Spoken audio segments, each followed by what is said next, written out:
السلام عليكم، ازيكم يا دكاترة؟ ان شاء الله هنبدأ اول شغل الامالجم. هنبدأ اول حاجة باننا نعمل ميكس لكبسولة الامالجم باستخدام المورتر.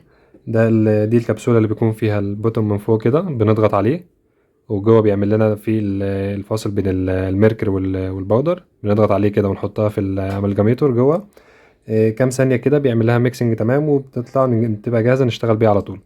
النهاردة هنعمل الميكسنج باستخدام المورتر كده، عشان لو محتاجين انك تتدرب في البيت او كده. هنبدأ كده اول حاجة اننا نفتح الكبسولة، بس احنا مش هنضغط عليها بقى لجوه لان مش عايزين نقلبهم على بعض. هنبدأ كده نشيل البوتوم ده كده ونطلعه لبره. هنلاقي هنا كده ده جزء الميركوري لوحده. تمام، ده كده جزء الميركوري. الناحية التانية الجزء بتاع الباودر. هنبدأ نشيل برضو، نفتح الكبسول بالراحة كده عشان الباودر ما يقعش مننا.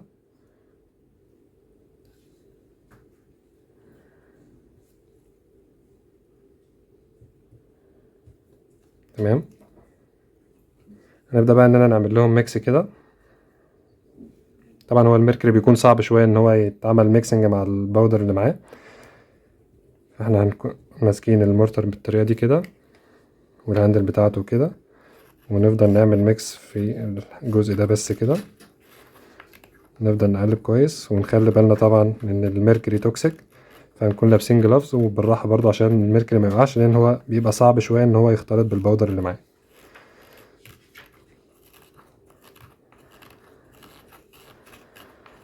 الموضوع مبياخدش وقت كتير، يعني حاجة بسيطة. بس نضغط بس كويس كده بنحيث اننا نوزع الميركوري على الباودر. هو صعب شوية ان هو يختلط، بس يعني ثواني كده وهيبقى تمام.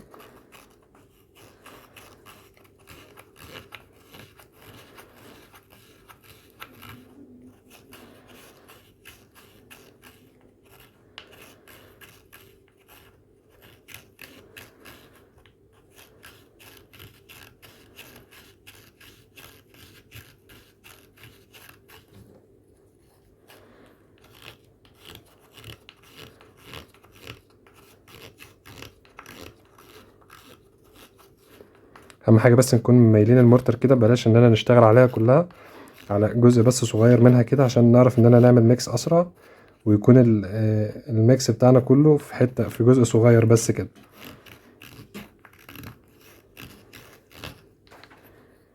كده بدأ يعمل الشكل بتاعه يبقى شرايح كده، بس لسه محتاج يتعمل يبقى هوموجينوس اكتر.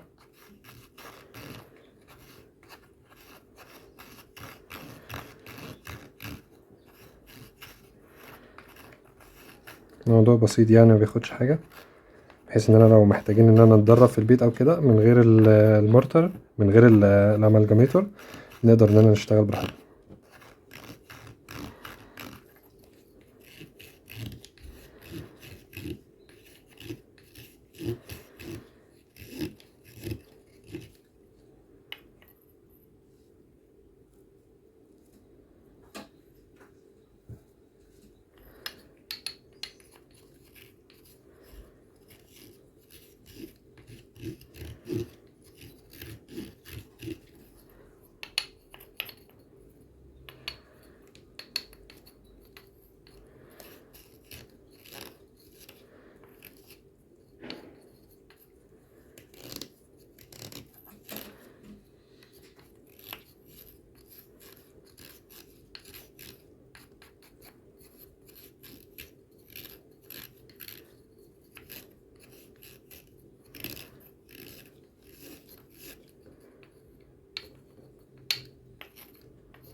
تمام كده بدأ ياخد الشكل معانا اللي نبدأ نستخدمه فيه ونعمل له سيتنج بيه.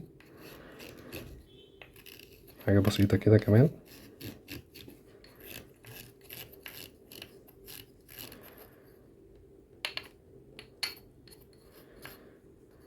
لحد ما نحس ان هو بقى يعني كتلة واحدة كده مع بعضه، مش شرايح كل حتة لوحدها كده او لسه في الميركوري باين فيه.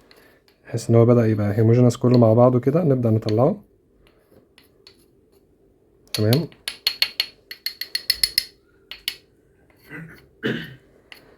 كده كويس قوي. نبدأ بقى كده نطلعه.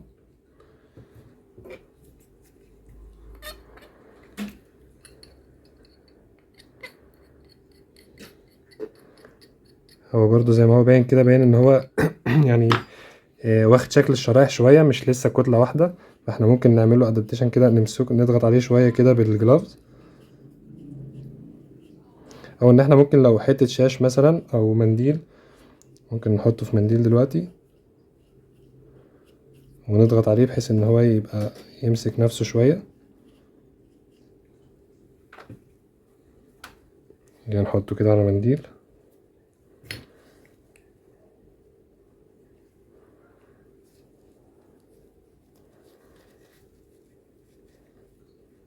ونبدأ نضغط عليه كده كويس.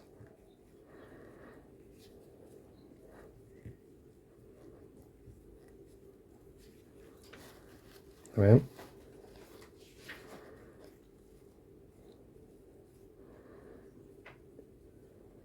تمام، ده كده الشكل النهائي بتاعنا. كده اننا نقدر نستخدمه في الكافيتي ونعمل بيه ال amalgam restoration. هو برضو لسه محتاج شوية، بس كده تمام. يعني الامالجم كارير هيقدر يشيله كده، واننا نعمل بيه ريستوريشن تمام، هيبقى زي الفل. تمام كده نكون خلصنا. اتمنى اكون قدرت افيدكم بحاجة.